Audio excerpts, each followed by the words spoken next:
मंत्री नरेंद्र मोदी से इस समय रेगुलर उनकी मीटिंग हो रही। जिस तरीके का हालात इस वक्त बने हुए हैं पहलगाम हमले के बाद, कल भी हमने देखा कि शाम को प्रधानमंत्री नरेंद्र मोदी जो है वो प्रधानमंत्री कार्यालय पहुंचे और उसके तुरंत बाद जो है एनएसए अजीत डोभाल वहां पर पहुंचे और उनके साथ एक बैठक भी हुई। उसी दौरान केंद्रीय गृह सचिव भी उस बैठक में शामिल हुए। तो ये कहा जा रहा है कि जिस तरीके की सिचुएशन बनी हुई है, दिल्ली में बैठकों का दौर लगातार जारी है। इससे पहले हमने देखा कि सीसीएस की जो बैठक हुई, 2 बार सीसीएस की बैठक हो चुकी। रक्षा मंत्री राजनाथ सिंह ने तीनों सेनाओं के प्रमुखों से उनकी मुलाकात हुई। उन्होंने इस बैठक में तमाम सेना की तैयारियों के बारे में जायजा लिया। साथ ही प्रधानमंत्री, कोई ऐसा दिन नहीं गुजरता है जिस दिन उनके द्वारा बैठक न किया जाए। कल भी हमने देखा कि रक्षा सचिव के साथ प्रधानमंत्री नरेंद्र मोदी की बैठक हुई और उसमें तमाम जो रक्षा तैयारियां हैं उनके बारे में जानकारी उनके द्वारा लिया गया। तो लगातार बैठकों का दौर दिल्ली में जारी है और इसका मकसद यही है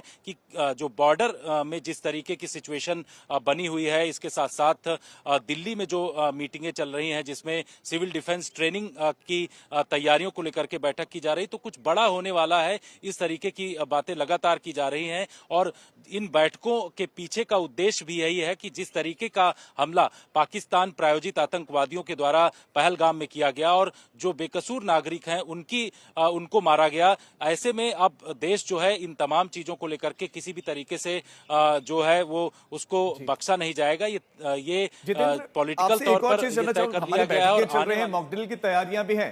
लेकिन अगर हम रूस के पास देखें तो उनके पास एक पूरा तंत्र है, S-400 जैसे उनके पास एयर डिफेंस सिस्टम है। आयरन डोम इजराइल के पास है।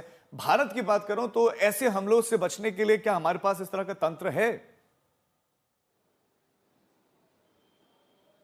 बिल्कुल राजीव, भारत के पास तमाम ऐसे जो है एयर डिफेंस से जुड़े हुए तंत्र हैं। रूस से ही S-400 जो है भारत के पास मौजूद है। इसके साथ साथ जो एक सीरीज है भारत के पास कि किस तरीके से अगर जो है किसी भी एयर स्ट्राइक दुश्मन देश की तरफ से किया जाता है तो उससे निपटने के लिए भारत के पास कैसी तैयारी है। और उसके लिए भारत हमेशा से, चाहे वो DRDO हो, उसकी तरफ से तमाम जो है इसको लेकर के कदम बढ़ाए जाते रहे हैं। साथ ही भारत के पास कई ऐसे एयर डिफेंस सिस्टम है जिसका नाम सुरक्षा के लिहाज से हम नहीं ले सकते हैं, लेकिन बहुत सारी ऐसी तैयारियां हैं भारत की जो कि पूरी तरीके से उसको पुख्ता कर लिया गया है। और उस पुख्ता तैयारी के साथ ही भारत जो है अब अपने सिविलियंस जो हैं उनको पूरी तरीके से तैयार कर रहा है और सिविल डिफेंस ड्रिल को लेकर के एक तैयारी की जा रही है, जिसका मकसद यह है कि अगर युद्ध जैसे हालात बनते हैं तो उसमें किस तरीके से आगे कदम बढ़ाना है और किसी भी व्यक्ति को, किसी भी नागरिक को कोई भी दिक्कत ना हो,